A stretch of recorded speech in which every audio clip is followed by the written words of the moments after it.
تخيل تصحى من النوم تلاقي نفسك فقدت القدرة على الإحساس بأي حاجة تماما.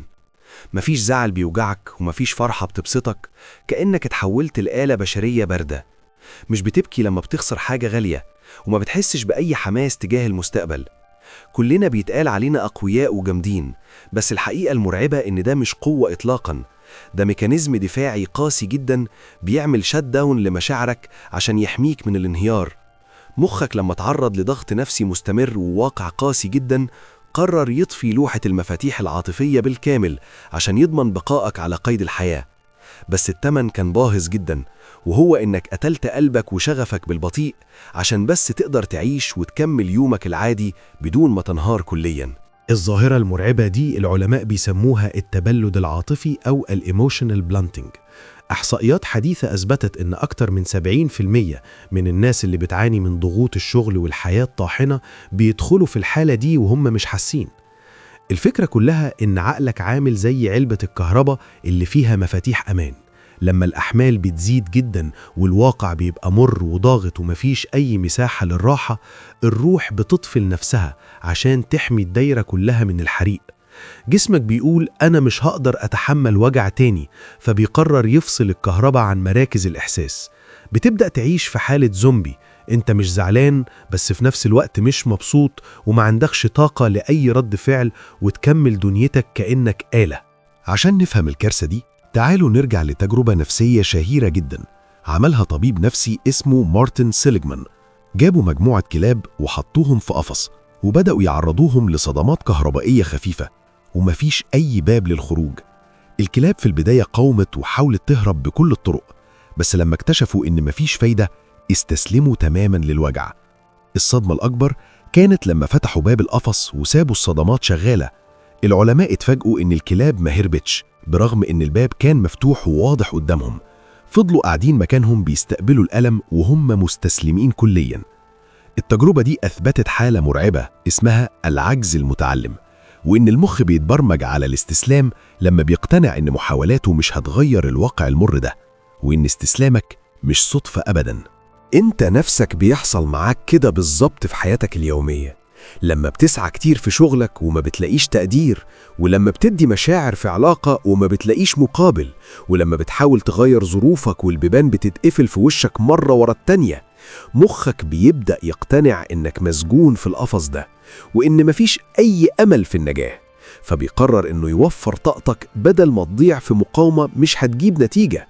وما بيعرفوش يلاقوا حل غير إنهم يقفلوا الإحساس. بتتحول لشخص قاعد مكانه بياخد الضربات وهو ساكت ومستريح في مكانه الضلمة، لأنه فقد الإيمان بوجود مخرج. كأنك في غيبوبة ماشية على الأرض، بتتنفس وتاكل وتنام، بس روحك مطفية ومستسلمة كليا. اللي بيحصل جواك مش مجرد حالة نفسية عابرة، ده تغيير كيميائي وفيزيائي مرعب في تركيبة الدماغ نفسها. لما بتعيش في ضغط مستمر، حجم اللوزة الدماغية المسؤولة عن الخوف والإنذار بيكبر جدا، وبتبقى في حالة طوارئ طول الوقت. وفي المقابل، القشرة الجبهية المسؤولة عن التفكير المنطقي والهدوء حجمها بيقل وما بتشتغلش بكفاءة. انت حرفيا بتتحول لثكنة عسكرية كل هدفها البقاء على قيد الحياة، ومش من حقك تستمتع بأي حاجة. هرمونات التوتر زي الكورتيزول بتشرب من طاقتك وتدمر جهازك المناعي بالبطيء. المخ بيقولك أنا بنقذك من الموت دلوقتي، فمفيش وقت للرفاهية والمشاعر والأحلام اللي مش تبعك، لأن الواقع ده بيهدد وجودنا كبشر. الكارثة الحقيقية في ميكانيزم التبلد العاطفي إنه مش بيعرف يفرق بين المشاعر الإيجابية والسلبية.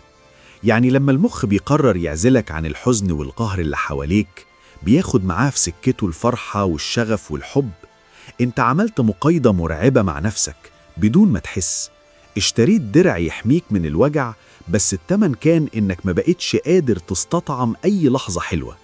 بتلاقي نفسك في مناسبة سعيدة وسط أهلك وأصحابك والكل بيضحك، وانت من جواك فاضي تماما، ما بتحسش بأي بهجة، وكأنك بتتفرج على فيلم سينما ممل مش انت البطل فيه.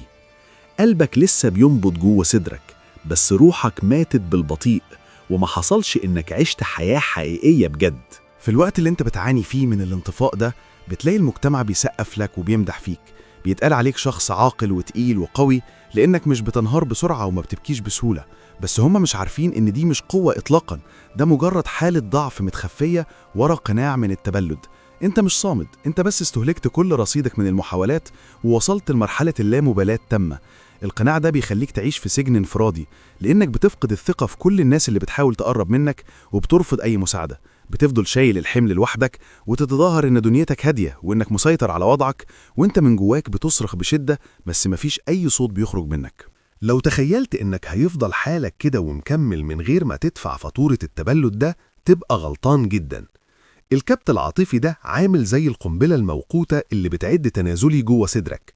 لما بتكتم كل مشاعرك السلبية وتتجاهلها، الجسم بيبدأ يترجم الزعل ده لأمراض عضوية خطيرة.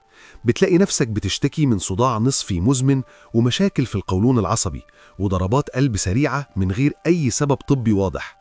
ده غير إن في لحظة معينة ممكن تنفجر في أتفه موقف أو تعيط بهستيريا عشان حد داس على رجلك في المواصلات. الانفجار ده بيقولك إن خزان طاقة احتمالك جاب آخره وما بقاش قادر يستوعب نقطة وجع زيادة أبداً. الخبر المفرح إن المخ البشري عنده ميزة عظيمة اسمها المرونة العصبية. يعني زي ما برمج نفسه على الانطفاء، يقدر يبرمج نفسه من تاني على الحياة. لو عايز تكسر درع التبلد لازم تبدأ بخطوات بسيطة جدا، عشان مش هتخف في يوم وليلة. ابدأ اعترف بمشاعرك حتى لو كانت سلبية، وادي لنفسك مساحة تزعل وتعيط وما تكتمش جواك.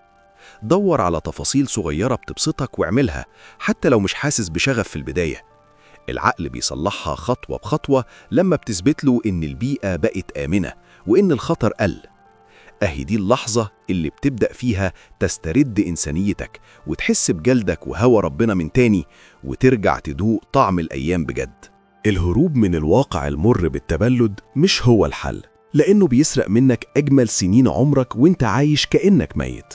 افتح باب القفص وأخرج للنور، حتى لو الخروج ده هيوجعك شوية في الأول، بس الوجع ده هو اللي هيأكد لك إنك لسه عايش وإنسان بجد. لو حلقة النهاردة نورت لمبة حمرا جواك ولمست جزء مطفي في روحك، هستنى أشوف رأيك في التعليقات ونفتح باب المناقشة سوا عشان نسند بعض. عقولنا تستاهل نحافظ على احترامها ونحميها من الانطفاء. ما تنساش تعمل لايك وتشترك في قناة دهشة وحياة عشان يوصلك كل جديد يغذي عقلك ويفوق روحك. أشوفكم الحلقة الجاية في رحلة وعي جديدة ومدهشة جداً.